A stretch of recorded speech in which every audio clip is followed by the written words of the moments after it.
looking at a delicate vase of lotus blossoms. It looks like a classic Chinese masterpiece. That would be incorrect. In fact, this was painted by an Italian artist who lived in the Forbidden City. Welcome back to my series, Pretty Things with a Strange History, and today we're looking at the famous painting, The Gathering of Two Auspicious Signs. This is also the story of an Italian painter called Giuseppe Castiglione. He came to China first as a missionary, but once he got to Beijing, the emperor was not interested in his religion. He was interested in his talent. He was given the Chinese name Lan Xinying, and he was to work as a court painter for the royal family. He lived a double life. He was his original calling, a Catholic priest by night. He was the emperor's artist by day. It's told that he had to invent a new style of painting, mixing European 3D shading with Chinese silk and ink. If he failed to please the emperor, then his entire religious order would have been banned from China.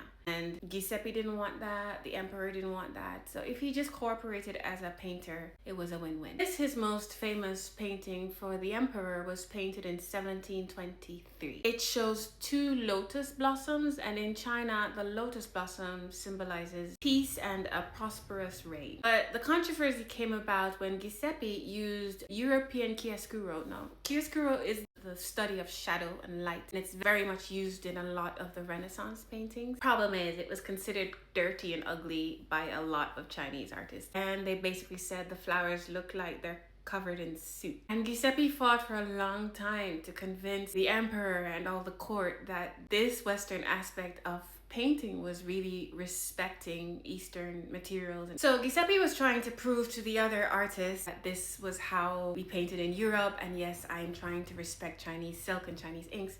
But when he eventually showed it to the emperor, he absolutely loved it. And the emperor loved it because this painting would show that here is the ultimate sign of power, that a Chinese emperor could get a talented priest from Milan to paint this beautiful painting, and that this means that he was destined to become a great emperor. So the head of the new Yongzheng Empire used this painting for 50 years to show, I am destined to be the best ruler this empire has ever had. In that way, a Catholic priest from Milan became one of the most powerful men in Asia. In fact, he stayed in the Forbidden City for 50 years. He never returned to Italy. It's the ultimate East meets West symbol, and if you want to go see it, it's actually found in the National Museum in Taipei. Let me know in the comments what you think. Follow for more pretty things with strange histories.